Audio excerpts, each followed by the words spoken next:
Sa lohika po ba itong si Aling Claire? O nananaginip na naman to ng gising? Hi ma'am, follow up lang po sa health condition ni Pangulong Marcos. Yung kumalat po ay unknown source. Mayroon po akong source, doktor po ito sa St. Luke's. So siguro naman po ay credible ito. Although hindi ko siya pwedeng pangalanan for the obvious reason. Pero hindi po ba mas makabubuti kung magbigay na lamang po ng medical bulletin ang mga doktor ng presidente para malaman po ng taong bayan yung tunay niyang kalagayan, since nag-aalala po ang lahat para sa kanyang kondisyon dahil siya po yung ating ama ng bayan. Kung doktor po yan ng St. Luke, siya po ba ang doktor ng Pangulo? Hindi po tayo maaaring magbigay ng amang opinyon kung hindi naman manggagaling mismo sa doktor ng Pangulo at hindi manggagaling sa Pangulo. Sinabi po ng Pangulo, hindi po life-threatening, nakaramdam po siya ng konting sakit, at yan naman po ay tinutugunan ng kanyang mga doktor. At ngayon po ay nakikita natin sa iba-ibang pang activities katulad po ng oath-taking sa harapan po mismo ni General Nagtates, makikita at naka-attend pa po siya ng EDC. Halos umabot po yata ito ng 2 oras. So, hindi po tayo makakatugon sa mga source na hindi nababanggit kung kanino galing. Siyempre. Kasi siguro malamang, hindi ako sure Hindi ako sure. Pero bakit ganun ang sinabi ng doktor? Para bagang nagdulot ng pagdududa doon sa nagtatanong na reporter. Bakit tila merong pagdududa doon sa reporter? Ano ba talagang kalagayan?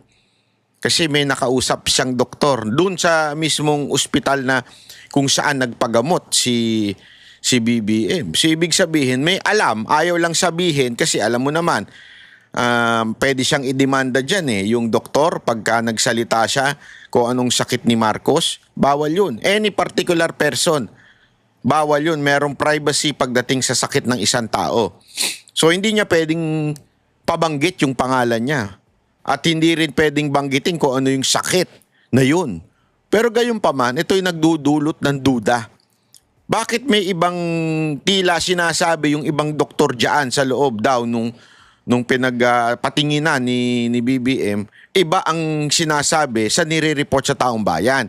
Kaya nga ang hinihiling ng reporter, hindi naman po siya nagkakalat ng fake news Sabi lang ng reporter, hindi po ba mas maganda kung magkaroon tayo ng medical report or medical certificate coming from the doctor ni BBM? Yun lang naman ang hinihingi ngayon. That's a valid reason, di ba?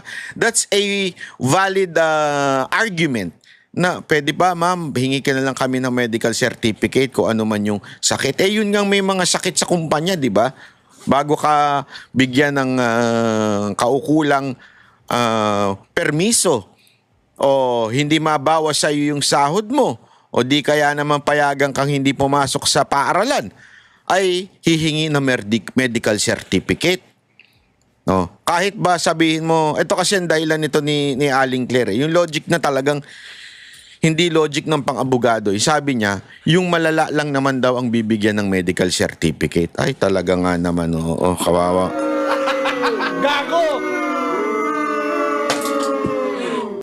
Alam mo, sa mga kumpanya, Aling Claire, kahit lagnat lang, once hindi ka nakapasok, hinihingan ka ng medical certificate. Di ba? Hinihingan ka ng medical report. Hindi ka lang nakapasok. Dito pa kaya na hindi na nakakapunta minsan si BBM sa ilang mga engagement ng Malacanang, hindi niya na napupuntahan. At the same time, ang kausap natin dito, presidente. Ito yung pumipihit ng direksyon ng ating bayan. Kaya, importante. At hindi yan maliit na bagay, na maliit lang naman yung sakit ni BBM, kaya hindi na mag-issue na medical certificate. That's a stupid reasoning. That is a stupid logic. Ika nga. Bakit? Presidente yan Importante yan. Pangalawa, hindi na siya nakaatin ng ilang mga gathering na supposedly siya dapat ang naandun. So, importante na magkaroon ng medical certificate. Yung medical bulletin from Medical bulletin, I'm sorry. the doctors themselves po, hindi ba pwede mas makabubuti kung sila na mismo ang magbigay ng medical bulletin? Sa ating pagkakaalam po, pagka naglabas ng medical bulletin, dapat si serious illness. Kung sinabi ng Pangulo na hindi to life-threatening, so ba't kailanganin po sa Dahil nasabit, hindi marunong talaga. Mahinang nila lang ito si Claire Castro. Hindi naman yun ang punto doon eh. Ang sinasabi dito, transparency at karapatan yan ng mga Pilipino na hingin sa Pangulo. Kung ayaw niyang maging ganyan, kung ayaw niyang maging public, mag-resign na lang siya. Kasi ang pagiging Pangulo, yan ang pinaka-public na posisyon. Ika nga. Kung meron mang matatawag na pinaka-public, dapat ay transparent, walang iba kung hindi ang Pangulo. Bakit ayaw nyo na lang magbigay ng medical bulletin? Napakasimple lang naman yun. Kung walang itinatago, magbigay kayo ng medical bulletin. May tinatago kayo eh. Bakit ayaw nyo magbigay? Simple-simple lang, di ba? Magbigay. ngayon ang medical treatment, medical bulletin. Samantalang kami naman po ay nagpo-provide sa inyo kung anong ang kalagayan ng kalusugan ng Pangulo. Mas reliable po kasi pag doktor ang nagsalita, ma'am. Mas reliable po siguro mismo ang Pangulo nagsasabi kung ano po ang kanya nararamdaman. Patay tayo dyan, mas... Alam mo, madam, parang hindi ka tao. Sorry, Wala bang nangyari sa, Wala kang experience na isang kaibigan mo maayos ang kalalagayan kinabukasan patay na? Kasi, meron palang ibang sakit, akala lang niya simpleng pagsakit lang ng ulo. Yeah? O akala niya simpleng lang ng kung ano-ano. Diba? May ganun eh. May mga ganung pagkakataon na akala mo kaya nga di ba may maraming namamatay sa maling akala? Bakit hindi nyo na lang ibigay? May tinatago po ba kayo? Parang gaya na nangyayari, para bagang may tinatago kayo. Hindi para talaga may tinatago kayo sa ginagawa niyong yan. Pero hindi naman siya doktor, ma'am. So, Pero siya, katawan niya naman po yun. Ay, nako. Diyos me. This is the kind of government, people in nag-serving in our country. Wala talaga, Diyos me. Ay, nako. Alam mo, mga kababayan, dito tuloy nanghihinala ang mga taong bayan sa kalalagayan ni BBM. Hindi dahil sila ay concerned. Pero dahil siyempre, presidente, ito yung may hawak ng pera natin, ito yung may hawak sa desisyon, ito yung may hawak ng kapulisan, ito yung may hawak ng kasundaluhan. Ito yung pinaka-main man So karapatan namin kahit maliit na sakit yan, kahit kumati lang ang kuko niyan. Kumakati ba yung kuko? Kahit sumakit ngipin yan, kailangan namin malaman yan. Kung ano yon? Kung hindi nakaka-attend. That's the truth Hindi na nakaka-attend So may problema tayo dito. Hindi nakaka-attend yung tao pambihirang buhay oo. Dapat naman yan, dapat naman po yung tignan ng mauigi. Sabira kayo. Ito panoorin niyo itong balita. Pinabulaan na ng Malacanang ang mga kumakalat umanong text messages na dahil raw sa illegal na lumalala ang sakit ni Pangulong Bongbong Marcos.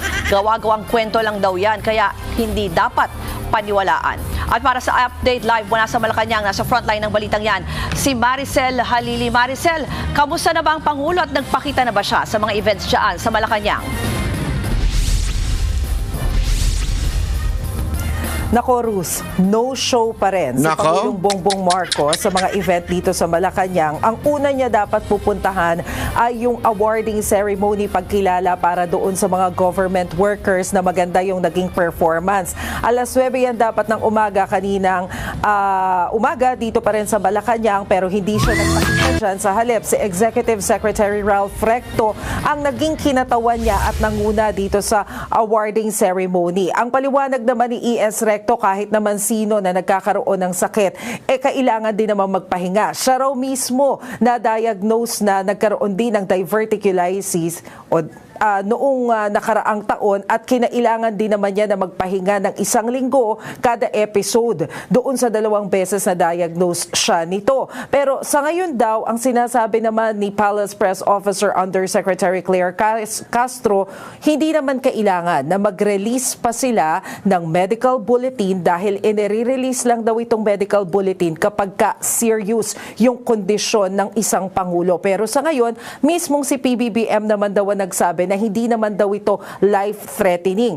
And aside from that, nagbibigay din naman daw ang Malacanang ng update every now and then kung ano na yung nangyayaring progress at improvement doon sa health condition ni PBBM. Pero tama ka, pinabulaanan din, Ruth, ng Malacanang yung kumakalat na text message na sinasabi na lumalala daw itong acute na diverticulitis na nakuha nitong si PBBM, at ang sinasabi ng Malacanang dahil daw unknown ang number nito, ibig sabihin unknown din ang source nitong information na ito, kaya malinaw na gumagawa lamang daw ng istorya yung nagpapakalat nito at hindi dapat. Hindi, ayan na nga. Meron daw kasi nagte-text ng kung ano-ano.